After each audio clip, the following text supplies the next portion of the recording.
वालेकुम सलाम। मैंने आरफ है फाला जो है जी 2 महीने हो गए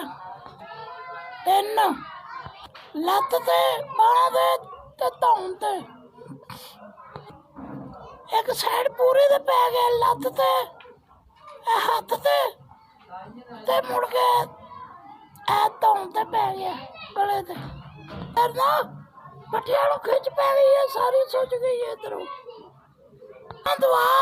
आंदी है धिया पुत्रा ने कोई फर्क नहीं पिया कहने ना 10 पाई है दवा जड़ी है चंगी मिलती है फैसलाबादों भाई फैसलाबादों चेक करा के दवाई लियानी चाहना वा मेरी मदद करो 3500 की दवा देंदा तो मेरे को पैसा नहीं आगा भाई माड़ा बंदा वा गरीब ते घर दे हालात भी नहीं चलते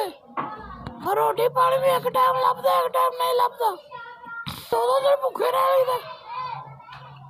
भाई 2 दिन भुखे रह लईदा गुआढ़ी दे जाते ठीक है नहीं तो अल्लाह दे आसरे ते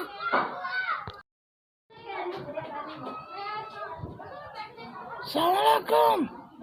भाई मैं बहुत खुश होया तुहाडी मदद हुई है पैसे मिले ने 5000 रुपया अल्लाह ताला तुहानू बहुत बहुत बरकत दे भाई अल्लाह तुहाडा मां प्यो दा भला करे बच्चों का भला करे वसदे रहो अल्लाह ताला तुहानू जिंदगी दे बरकत दे बहुत बहुत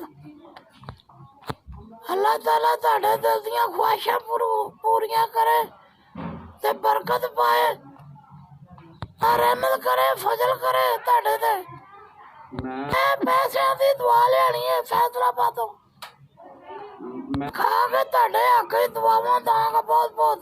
अल्लाह ताला तुहानू तंदरुस्ती दे तत्ती भाल ले अर्शा दे भाग ले अल्लाह ताला।